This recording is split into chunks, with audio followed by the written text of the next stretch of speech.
I'm Andrew Moran, Liberty Nation's economics editor. Very, very rocky. Death by government. Drain the swamp. Hello and welcome to a special edition of Liberty Nation's Swamponomics videocast. I'm Andrew Moran, Liberty Nation's economics editor. The UK will hold a 4th of July election. While Labour and Conservatives do battle, Nigel Farage's Reform Party could be the real story.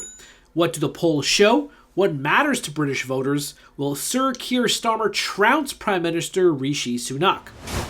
We have here Mr. Mark Angelides, the editor-in-chief of Liberty Nation. When he is not busy watching Coronation Street, eating crisps, and drinking a pint of bitter, he is monitoring UK politics. So before we get into the wider European elections, your home country will be holding a 4th of July election. Polls show British Prime Minister Rishi Sunak and the Conservatives will be annihilated on election day, meaning Labour leader Keir Starmer will be the next UK Prime Minister. So on the road to election day, BBC held a debate featuring 7 candidates, which did not feature the 2 heavyweights. Instead, viewers were treated to the Nigel Farage show, who is now the head of the Reform Party. So during the debate, Mr. Farage made 2 interesting statements. First, he accepted that Labour would form the next government. 2, this is an immigration election. So as Starmer appears to agree, promising to slash net migration if Labour wins. So is this a single issue election? Is immigration the only thing that matters on the ballot for voters? Pretty much, I think, Andrew. I should point out that those 3 things that you listed that I did, including eating crisps, drinking bitter, and watching Coronation Street, I do none of them. I do none of them. No, none at all. I should really defend myself on this. But yes, it is, I believe, a single issue election. And that was part of really why Boris Johnson in 2019 won the huge majority that he did as Prime Minister, because he broke through what's often known as the Red Wall, which is the northern heartlands of the nation, which have traditionally always voted for the Labour Party. And he broke through that because part of it was due to Brexit. And Brexit is very much an immigration issue for many people, especially in the north, where services have always been stretched and the money in the council coffers doesn't seem to go very far. And so this being an immigration election, I would say that's absolutely correct. Now, you had 14 years of the Conservative Tory government, and they came into power pledging to those wonderful promises of politicians on the campaign trail. There's a good joke about that and a politician going to hell, but we'll save that for another time.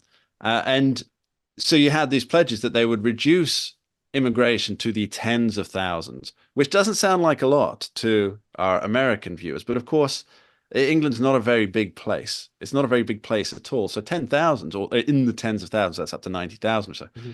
That's a lot of people. You know, that's a significant sized city every year. But what happened was obviously they have overseen the largest net migration in the nation's history of over 700,000 individuals.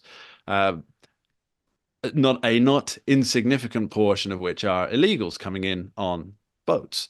And the Conservatives have signally failed to do anything about that. Now, Keir Starmer, or Sir Keir Starmer, as we should rightly call this paragon of the working class, Sir Keir Starmer,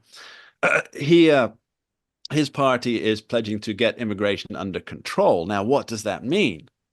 Well, there's many a slip between words. But what I think that means from the Labour Party perspective is that they will find more legal pathways for increased immigration. So it's very much an immigration election. Okay, but here's my question about what Starmer. So now Starmer said that he wants to slash net migration. However, from reports I've read, there are people within his party and many activists and many progressives in the UK who support Starmer. They disagree with that. So earlier you said that these politicians and their promises. So is Starmer just promising without actually trying to deliver on it? So is that what he's doing heading into July? I would imagine that that's pretty much exactly what's happening. Now, I wouldn't like to apply motivation to anybody because it's not my place to assume their motivations, but perhaps he does want to. However, the fact is his party won't let him. That's the reality. The Labour Party is very much, if not open border, as close as you can get in a legal framework. So any attempts by him to bring, because remember, this isn't a presidential system, this is a parliamentary system. Yep. So he may want, which I personally don't believe, but he may want to bring immigration under control, reduce the numbers of people coming in. Whether he can do that, when bear in mind the Conservative Party will likely vote against it, even in the minority, but also a significant portion of his own party would vote against it. So it's a real non-starter to control immigration that way. So for people who are on the other side of the pond, what are some of the other issues that UK voters are paying attention to? You know, is it again cost of living? Is it the economy stupid, or are there other social issues that Britons are paying attention to? Well, back to Nigel Farage, I guess, is the point. Now, one of the biggest issues in British public life is of the National Health Service that many people still claim is the most amazing health service in the world. That's a topic for a different discussion, Andrew. But Nigel Farage brings it back, and he says that pretty much every one of the major hot button issues. So, for example, the National Health Service, education, and housing. Now, housing is a huge issue in the United Kingdom at the moment, and he brings each of these issues back to immigration. And I think if you take an honest look at the numbers, then he's probably not wrong, because an extra 700,000 people through the borders in 1 year. Well, how do you account for that in terms of hospital space? How do you even up ramp as many doctors and nurses and beds as you might need with an extra 700,000? It's, you know, I know there's the old gag that the people coming across, they're the doctors and nurses. Well, not so many. I did see that. So, I did see an episode on Coronation Street where someone was talking about that, saying, "Oh, well, how a National Health Service, it's supported by immigrants who come and they work at the NHS."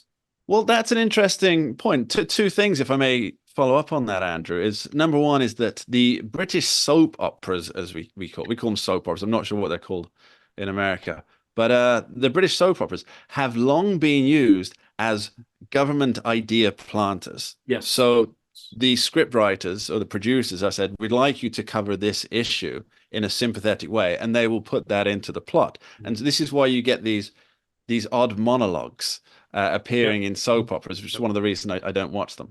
And number two, well, let's examine the question of that, because nobody really does. Are there a lot of immigrant base doctors and nurses in the National Health Service? I would say yes, there are, and there's probably an outsized proportion based on the overall demographic. However, if you were to remove, let's play a thought experiment here, and I'm certainly not suggesting this in any way, shape, or form, just as a thought experiment. If you were to remove everybody who immigrated to the United Kingdom, including the doctors and the nurses, would you then have enough doctors and nurses and hospital beds for the existing population? Interesting, yeah. And I think that's a sum worth working out. And I have looked into these numbers, and I would suggest that more research is needed, but it kind of looks like the numbers would actually work themselves out fairly well.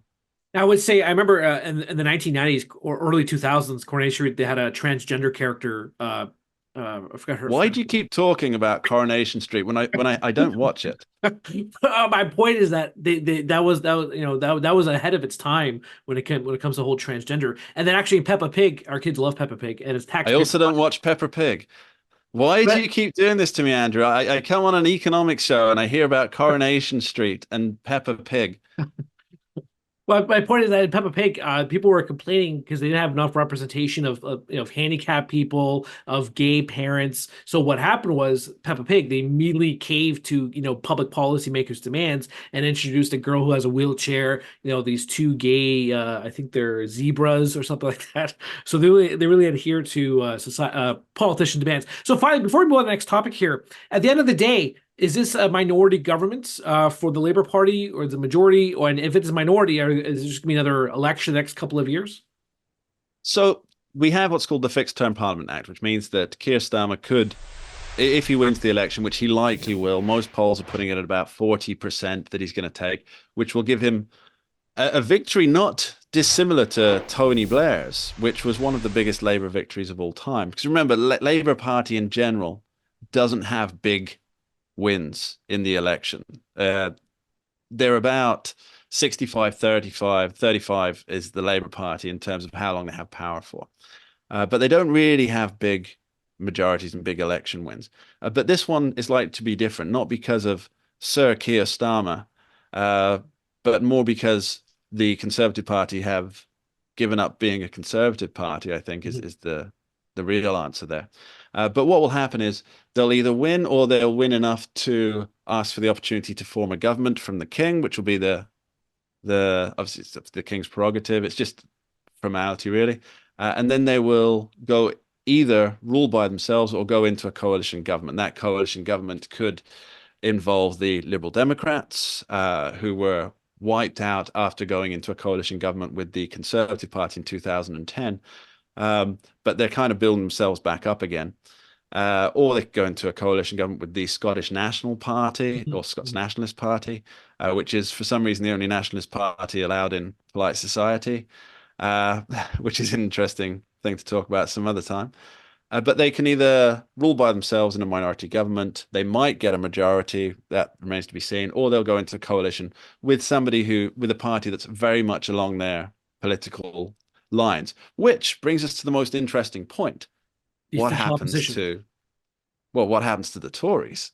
Yeah. The polls I've seen is that it's the Reform and the Tories who are vying for second place. I think the last poll I saw, the Tories have a 7% lead over Farage and the Reformers.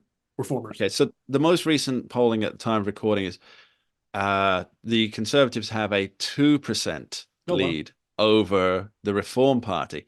And a lot of people might be thinking that, well, doesn't that mean that the Tories are about to become the official, His Majesty's, sorry, King Charles there, official opposition? The answer is no. Because of how the system works, we have 650 constituencies in the country. That's 650 seats in Parliament. Now, to win that constituency, it's a first past the post system. So the person with the most gets all. It doesn't matter if it's a majority, as long as they get the most votes. And so what's going to happen is Labour will win the vast majority of those seats. The Conservative Party will get the second largest amount of seats, probably. But even if the Reform Party gets more overall votes in the nation, so let's say, for example, the Reform Party gets 10 million votes, the Conservative Party gets 9 million votes, that doesn't directly translate into seats. Yep. The Conservatives will still have more seats than the Reform Party because it has to be these votes in specific areas. And there are true blue Conservative areas that are just like there are deep red Labour areas, whereas the Reform Party's support is much more widespread. It's widespread but thinner spread. So I think as polling stands at the moment, the Reform Party will be lucky to get 5 or 6 seats. So they may well have the most votes, but in Parliament, they'll be a very small fish in a very big pond. However, it does give Nigel Farage the opportunity, should he win his seat in Clacton, to be in Parliament. And we've seen the damage that he can do in a Parliament when he was in the European Parliament. Yes. And he essentially heralded and brought forth the switch to populist right-leaning European Parliament pretty much single-handedly. Yeah. Well, that's unfair, not single-handedly, but he really was one of the main driving forces in that. So he may end up in 5 years' time after the fixed Parliament term runs out, he may end up having the moral case to be the official opposition party, which will certainly net him more seats then than it does this time around. That's it for part 1. In part 2 of our special interview with Mark Angelides, we discuss Europe's recent political developments that saw right-wing parties secure electoral success. I'm Andrew Moran, Liberty Nation's economics editor. Very, very rocky. Death by government. Drain the swamp.